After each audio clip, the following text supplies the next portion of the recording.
Hola, me llamo David Morán, el presidente del ministerio que se llama Cita Educación, que existe para la preparación de líderes hispanos y pastores en toda parte del mundo. Me toca hoy el tema del género, o mejor dicho, la disforia del género. Quisiera ayudarles a entender cómo hemos llegado a este extremo. Número uno. Número dos, quisiera exponer brevemente casi todos los textos bíblicos que hablan del tema del género o del sexo.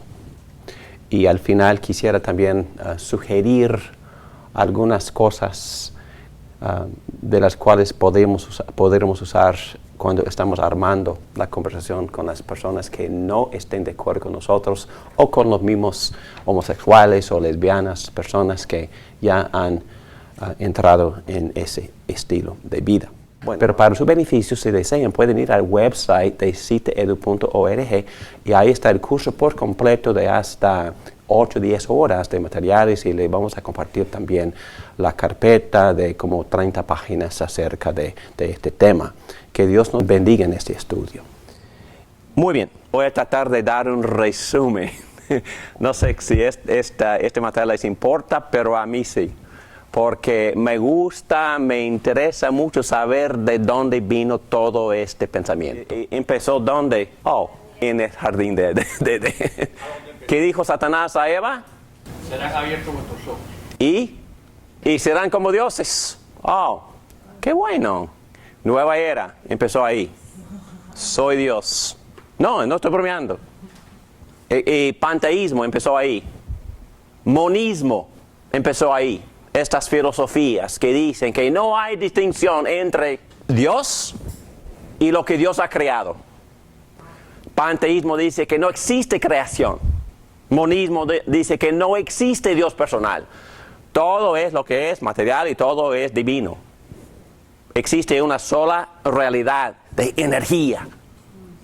Hay que entender que cuando una persona te dice, no soy religioso sino espiritual, esa persona es prácticamente un hindú, es un budista, porque está diciendo que mi Dios es lo que yo siento en la chispa divina dentro de mí, es lo que están diciendo. Muy bien, entonces, brincando hasta el siglo V, entonces por más o menos 1000 años, esta edad se llama la Edad Media. Y en los libros de la historia, en las escuelas públicas, llaman esta edad se llama la edad de oscuridad, porque por lo menos en esa era dominaba la iglesia, para el bien o para el mal, y por lo menos el mundo, estamos hablando de Europa por supuesto, tenía alguna autoridad absoluta. Y puede leer esa primera cita de C.S. Lewis, por favor, con micrófono. Para el hombre sabio, el problema más importante ha sido cómo unir la realidad con el conocimiento científico.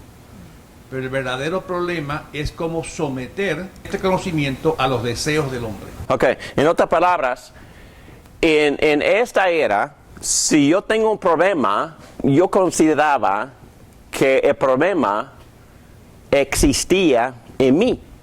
El problema existe en mí porque no me he conformado a lo que es. No me he conformado a la realidad que es. En otras palabras, a Dios, a sus absolutos, a sus leyes, a su sabiduría, a su diseño. Entonces los sabios trataban de conformarse a la realidad verdadera. Pero algo cambió y hoy en día es totalmente al revés.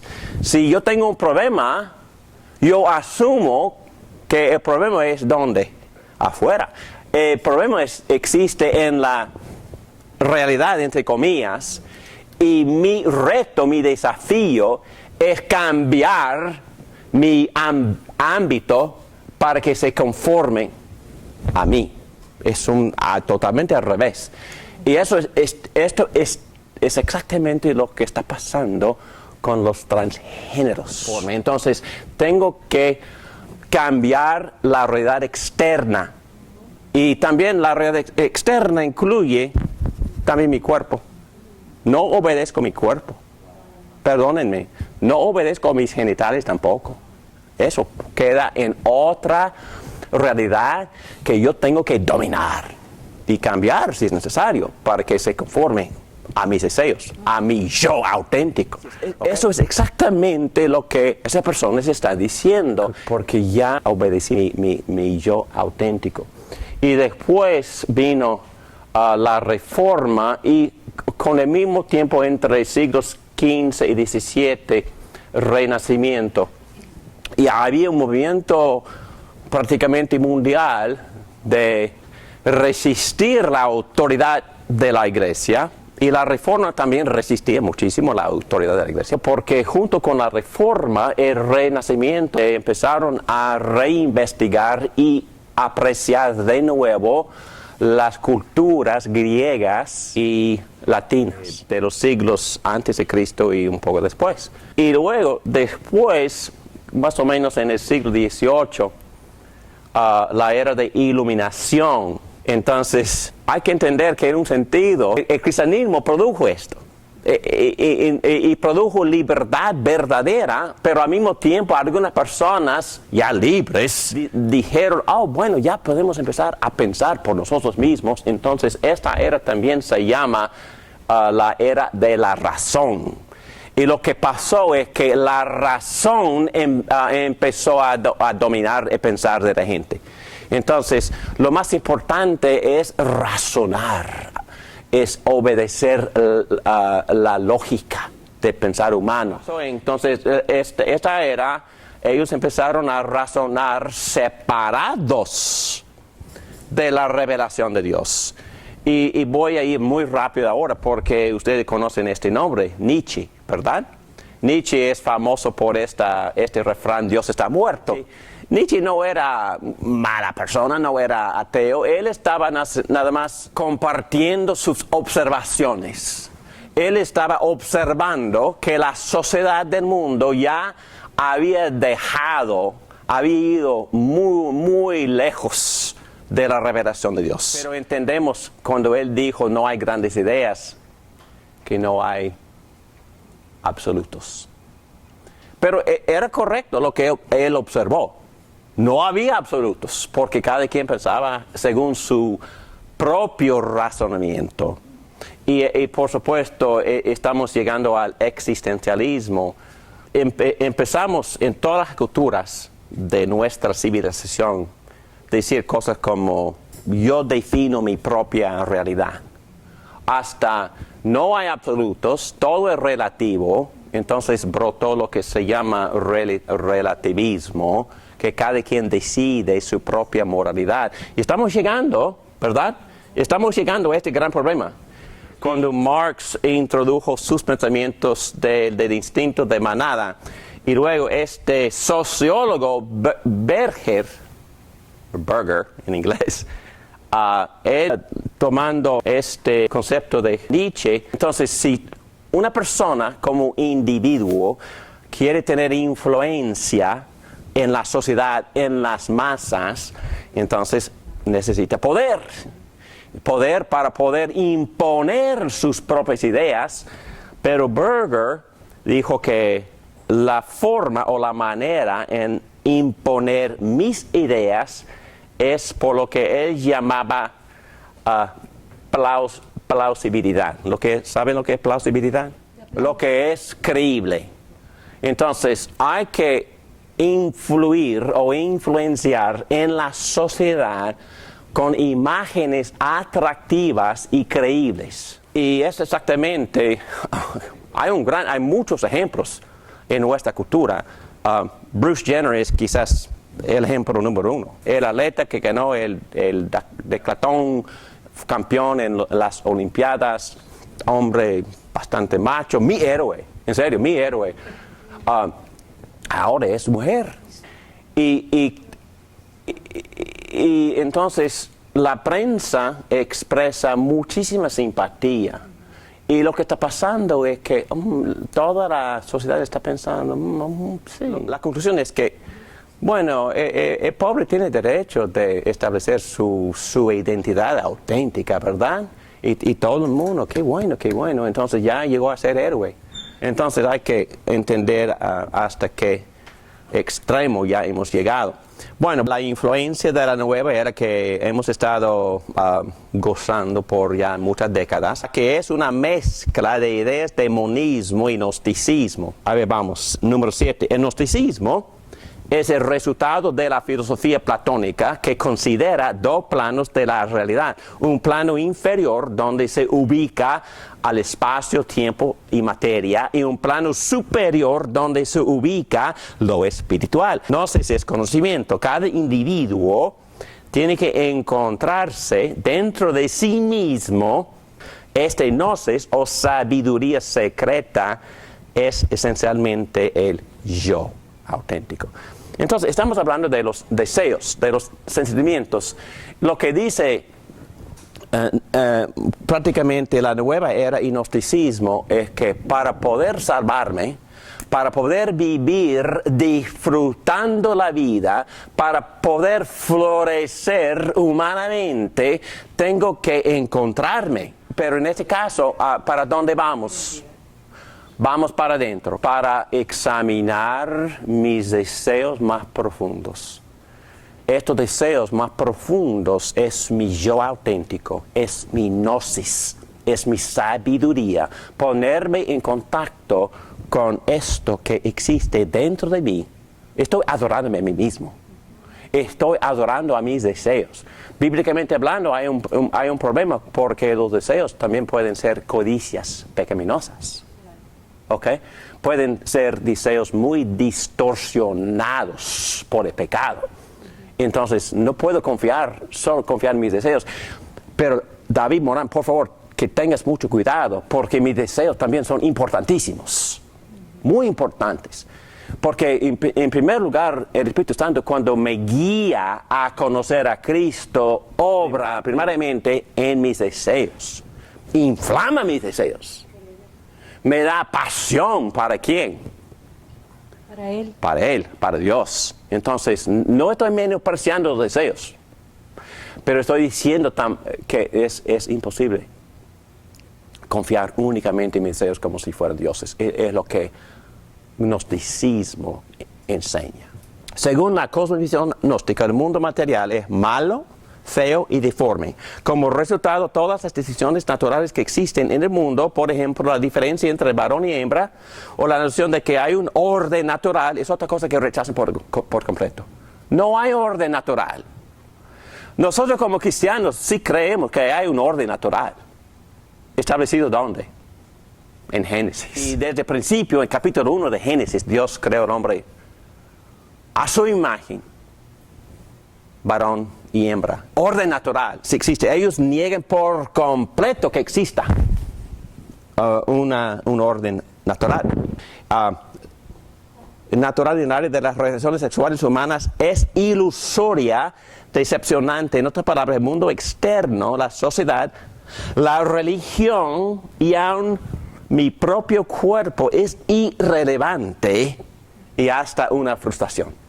Es que ellos admiten que no es concepto ajeno para ellos. Y nosotros tenemos que entender eso.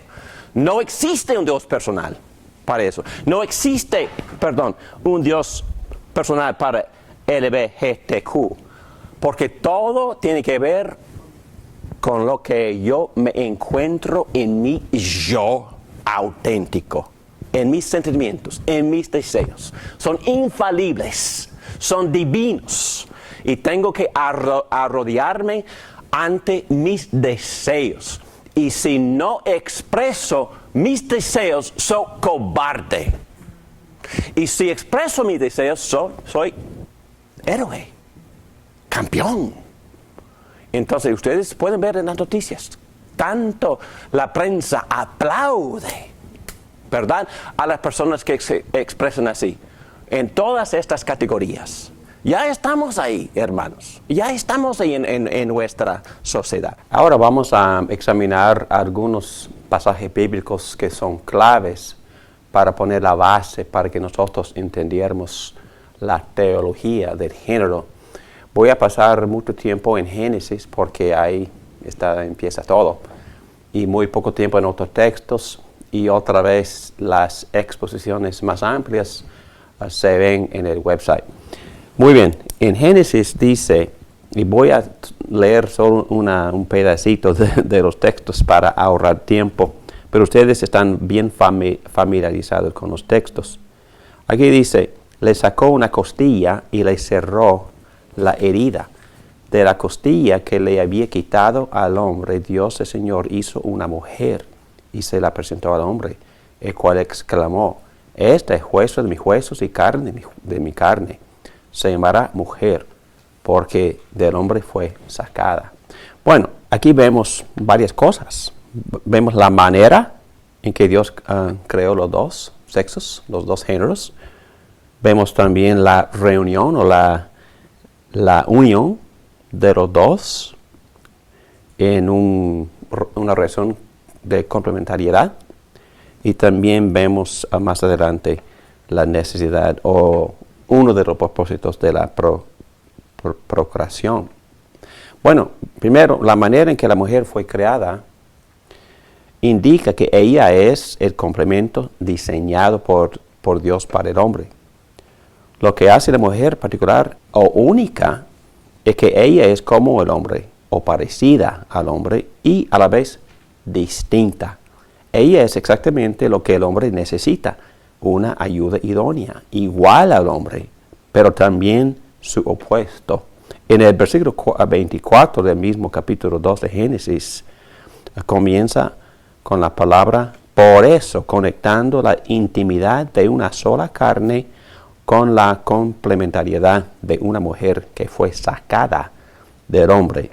Ella es formada del lado del hombre para ser una criatura distinta del hombre. Y más adelante vemos que Dios unió el varón y la hembra en el matrimonio.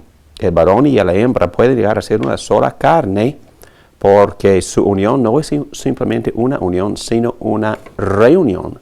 La reunión de dos seres diferenciados con la una hecha del otro y ambos hechos al uno para el otro.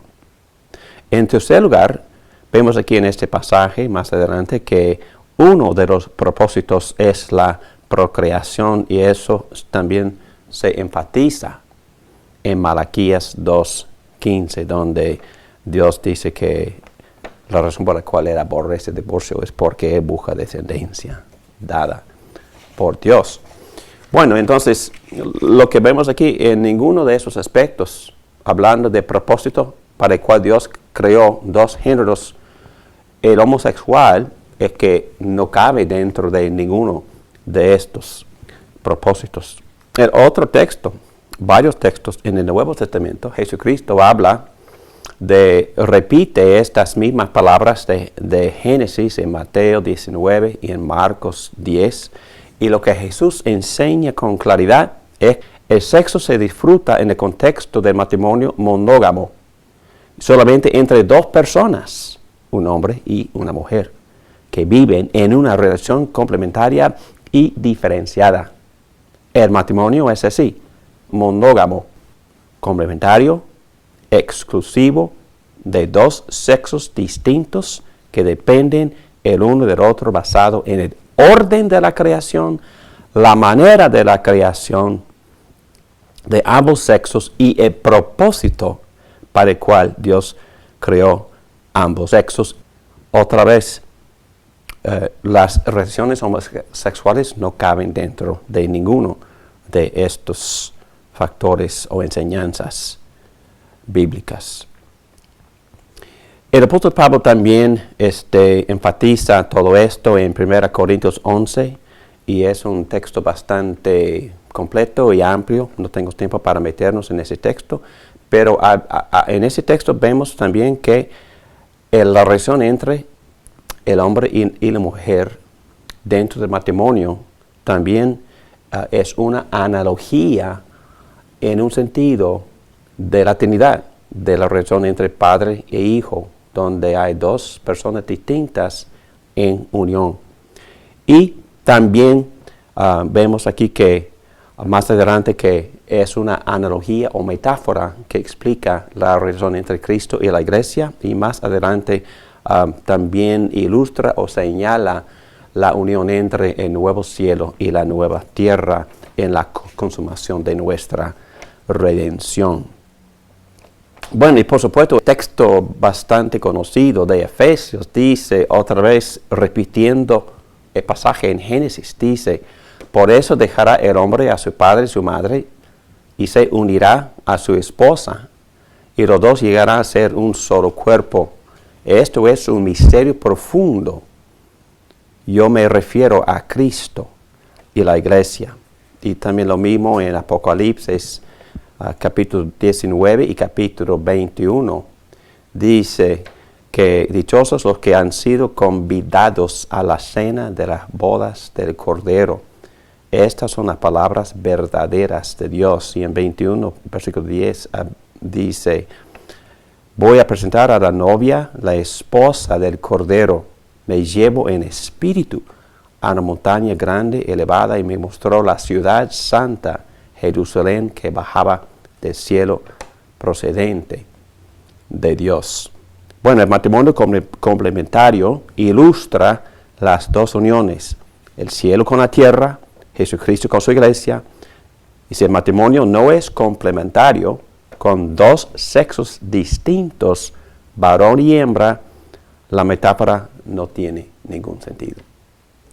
Bueno, otro texto también que tenemos que mencionar es de Génesis 19. No vamos a tomar tiempo para leerlo, pero habla de los pecados cometidos en Sodoma y Gomorra, y también la condenación y el castigo de Dios sobre esas ciudades por sus pecados. Ahora, aquí nos metemos en lo que tratan de decir los revisionistas. Ellos, por su inteligencia, exponen este texto así, basado en lo que dice el profeta Ezequiel en capítulo 16. No voy a leer esto porque es muy largo, pero Ezequiel menciona una variedad de pecados: soberbia, apatía, indiferencia hacia el pobre y el indigente. Y más adelante mencionan prácticas repugnantes que se traducen: cometieron abominaciones en otras versiones, o se entregaron a deseos antinaturales. En otras palabras, lo que dicen los revisionistas es que Dios no castigó esas ciudades por pecados sexuales, ni menos por la homosexualidad, sino por no cuidar a los grupos marginados o a los pobres, o por no practicar la hospitalidad al extranjero. Bueno, obviamente Ezequiel dice que Dios condenó la ciudad por esos pecados, pero también se menciona las prácticas repugnantes, o las abominaciones, o los deseos antinaturales. Y nosotros concluimos que Sodoma fue culpable de muchos pecados. Y nosotros no tenemos que probar que la homosexualidad fue el único pecado de ellos para mostrar que fue uno de los pecados por los cuales Dios los castigó. Entonces ellos eligen un solo, ellos no quieren mencionar el pecado sexual, sino los demás pecados, y tratan de pretender que Dios no estaba insatisfecho con esos actos repugnantes. Muy bien. Y luego el famoso texto en Levítico dice que no te acostarás con un hombre como quien se acuesta con una mujer. Es una abominación. Otra vez, los revisionistas argumentan que Dios no condena el amor, ni el amor entre los del mismo sexo, solo condena la violación, la pedofilia, el sexo violento y la infidelidad. Pero según ellos, Él aprueba las relaciones de amor aun entre los del mismo sexo. Pero tenemos que hacer la pregunta: ¿cuál es el pecado condenado o prohibido en Levítico? Y el único problema que este pasaje menciona o describe es que la relación ocurre entre personas del mismo sexo. Entonces ellos no tienen caso aquí. Y nosotros tenemos que hacer esta pregunta, porque hoy en día reina lo que se llama el punto de vista dispensacionalismo. Entonces tenemos que hacer la pregunta, ¿son relevantes estas leyes de Levítico para hoy? El problema de hermenéutica es que muchos discontinúan por completo las enseñanzas del Antiguo Testamento con el Nuevo Testamento. A muchos evangélicos hacen esto también avanzando la falsedad que dice el Antiguo Testamento es pura ley y severidad y Nuevo puro amor. También dicen que este código moral fue solo para los judíos y no para la iglesia de hoy. Bueno, no tenemos tiempo para refutar ese error, pero es un error bastante grave y suficientemente, yo creo que sería suficiente solo decir que Jesucristo, Pablo y Pedro, los tres en el Nuevo Testamento hacen mención o hacen referencia al código moral en Levítico y ellos exponen y usan este código como la base de sus enseñanzas para avanzar la santidad personal de la iglesia. La ética sexual no fue abrogada en el Nuevo Testamento, pero llevado adelante para un uso santo. La ley es buena, dice Pablo, y si se aplica como es debido. 1 Timoteo capítulo 1, versículo 8 dice, las leyes morales de la sexualidad son aplicadas y deben ser obedecidas. Y se menciona explícitamente la prohibición en contra de la homosexualidad en 1 Timoteo 1, 8. Bueno, tenemos que tocar también el texto en Romanos capítulo 1, versículos 18 a 32. Otra vez, es un texto bastante claro, pero los revisionistas dicen que Pablo está condenando lo que no es natural. Pero ellos dicen que su orientación es natural para ellos y Dios no condena su tendencia natural. Y también los revisionistas tratando de justificar amor entre personas del mismo sexo, diciendo que Dios aprueba el amor, solo condena la violación, condena promiscuidad, la infidelidad y el abuso de niños. Pero no vemos nada de eso en este texto y lo que Pablo dice con claridad es que se encienden en su lujuria unos con otros. En otras palabras, Pablo está condenando las relaciones consensuales. Entonces los dos están participando voluntariamente en la relación que Dios no aprueba, que Dios condena. Y entonces su argumento que Dios no está condenando su función natural, ese argumento no tiene ninguna base. Y cuando ellos dicen que Dios no está condenando mi orientación personal, este texto con claridad condena cualquier expresión del sexo fuera del matrimonio, del pacto entre hombre y mujer. Entonces la Biblia no pudiera ser más claro en cuanto a estos puntos. Bueno, finalmente tocamos un tema o un pasaje que voy a hablar un poco más de este pasaje de 1 Corintios capítulo 6, versículo 9, dice, ¿no saben que los malvados no heredarán el reino de Dios? No se dejen engañar, ni los fornicarios, ni los idólatras, ni los adúlteros, ni los sodomitas, ni los pervertidos sexuales, ni los ladrones, ni los ávaros, ni los borrachos, ni los calumniadores, ni los estafadores heredarán el reino de Dios. Es importante leer esto en otra versión porque vamos a meternos un poquito en la exégesis y en el significado de las palabras que Pablo usa en este texto. El mismo texto en la Reina Valera dice, ¿no sabéis que los injustos no heredarán el reino de Dios? No os engañéis, ni los fornicarios, ni los idólatras, ni los adúlteros, ni los afeminados, ni los homosexuales. Pero aquí más abajo dice, y esto erais algunos de vosotros, pero ya habéis sido lavados, ya habéis sido santificados, ya habéis sido justificados en el nombre del Señor Jesús y por el Espíritu de nuestro Dios. Eso es importantísimo porque vemos que Pablo y los demás miembros de la iglesia de Corinto, a pesar de todos sus problemas, estaban evangelizando a los homosexuales.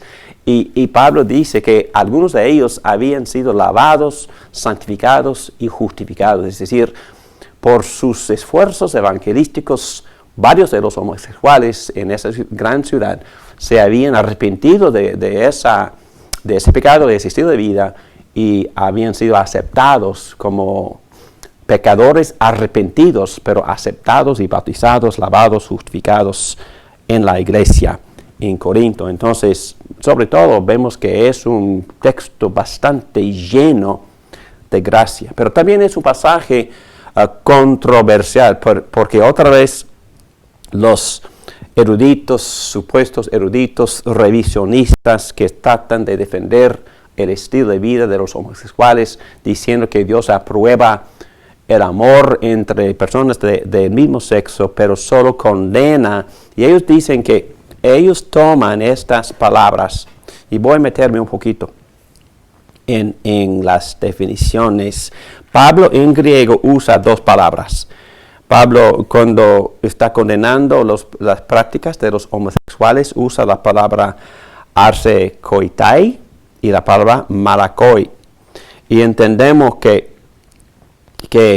Pablo también está regresando al Levítico, y que dice que no acostarás.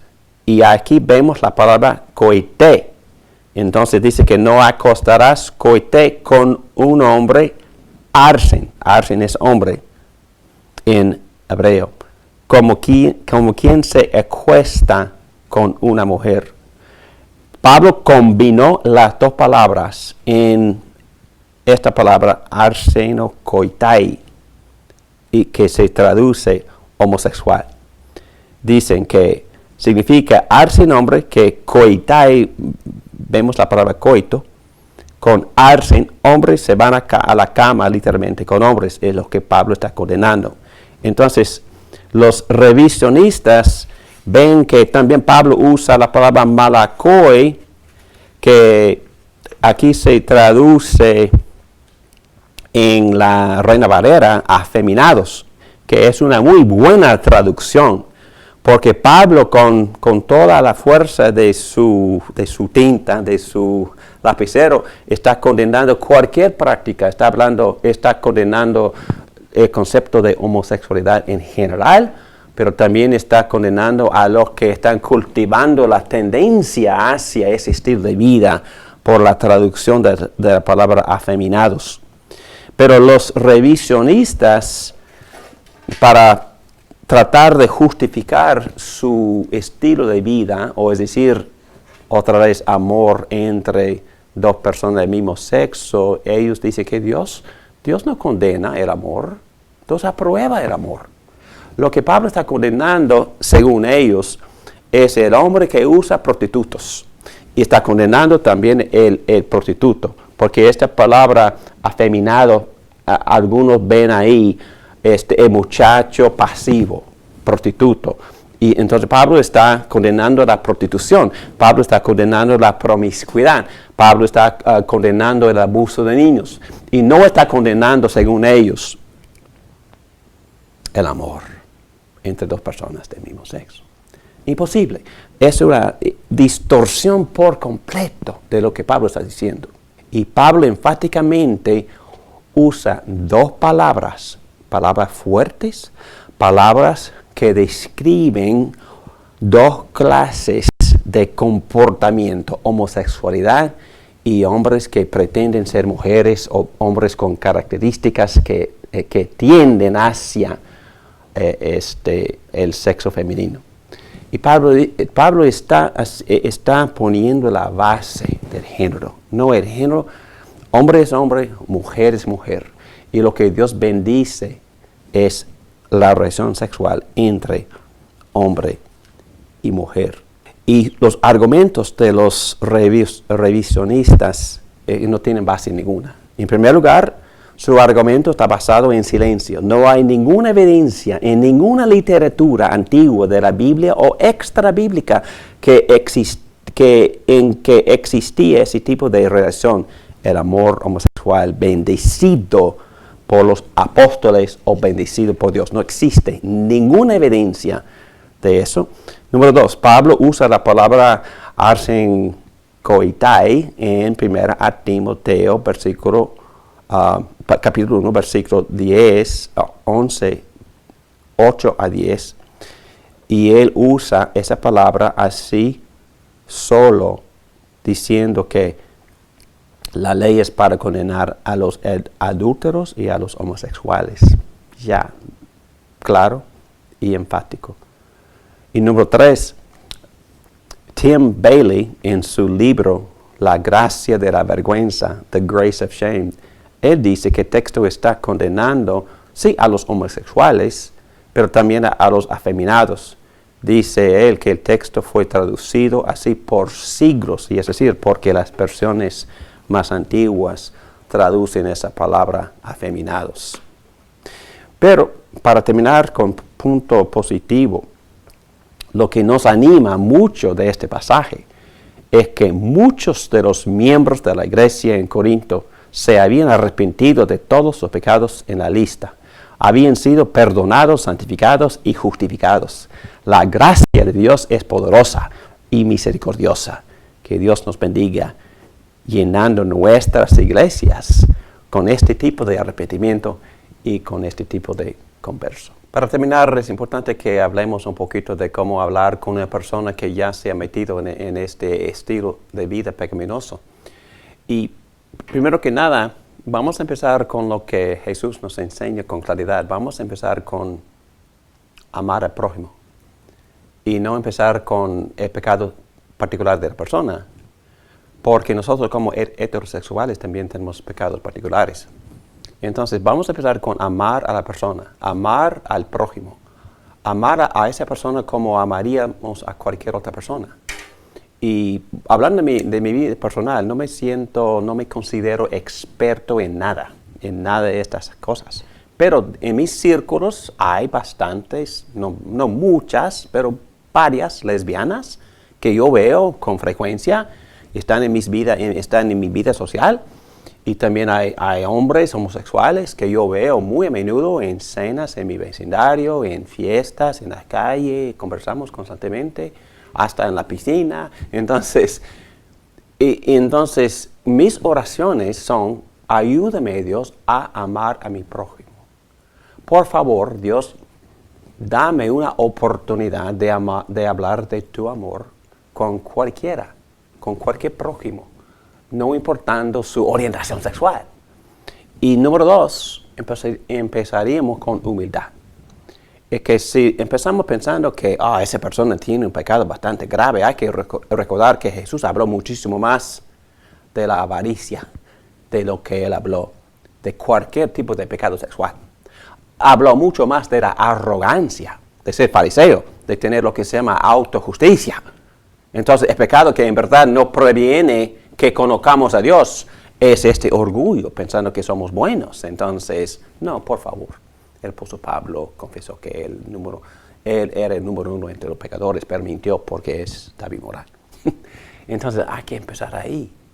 Y número 3, cuando estamos amando al prójimo, buscamos lugares que tenemos en común,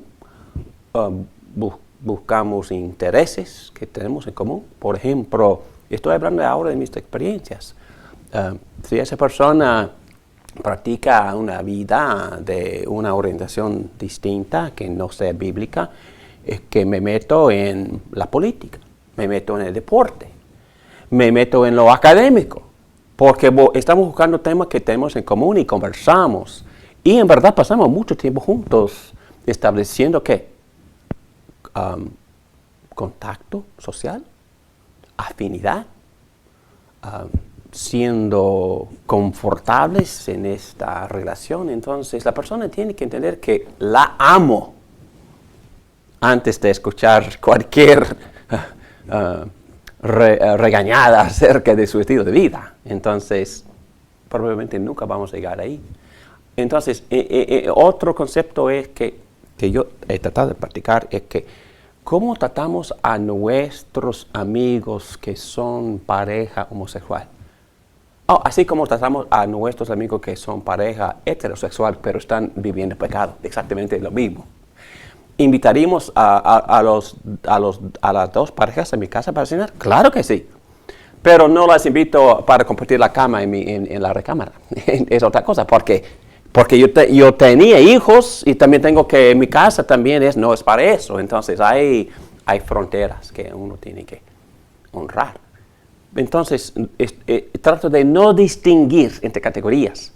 Pero si la persona tiene confianza en mí y yo en esa persona y yo trato de meter semillas. Y aquí hablamos también de los propósitos de Dios. Y a veces tengo la valentía de meter una palabra sobre el diseño de Dios. Yo tengo en mente una persona con la cual sí he metido esa semilla, el diseño de Dios. Y si Dios permite, si la conversación llega al punto en que estamos compartiendo el evangelio con esa persona, hay que mencionar que Dios ama a los seres hechos a su imagen. Y Dios tiene un diseño que sirve para florecer la vida de nosotros. Y ese diseño consiste en el área sexual de una relación dentro del matrimonio, de pacto entre hombre y mujer. Bueno, hay otra cosa que tenemos que tomar en cuenta. La persona con quien estamos hablando, si sea homosexual, transgénero o pecador heterosexual, está luchando, tiene dolores. Tiene un vacío en su corazón. Tiene deseos no cumplidos. Así como nosotros tenemos deseos no cumplidos. Hasta los que vivimos en matrimonios sanos, no hemos experimentado el amor perfecto, la aceptación perfecta. Es que siempre anhelamos a tener algo que todavía no tenemos. Y la persona que está arrepintiéndose para seguir a Cristo tiene que entender que poco a poco ese vacío se va llenando. Pero al mismo tiempo, si la persona es soltero, soltera, si es persona que está arrepintiéndose de la vida de un homosexual, va a tener que vivir en abstinencia por un buen tiempo o quizás para el resto de su vida. Pero la persona no debe de ver esa experiencia de manera negativa, porque hasta Dios mismo está esperando la consumación de sus pasiones. Y hay un montón de textos que hemos puesto en la carpeta de material en el internet que enseña que Dios es una persona muy apasionada que está esperando la consumación de su relación con su novia, la iglesia. Y si la persona es soltero, homosexual o heterosexual, tiene que enfocar en lo que de verdad llena, así como Cristo dice, el que tiene sed y toma de él, nunca va a volver a tener sed. Y hay que entender que estos deseos no cumplidos son de Dios. Dios nos ha dado estos deseos para que estos deseos nos guíen a buscar dónde en verdad esos deseos serán satisfechos en Dios mismo. Que Dios les bendiga.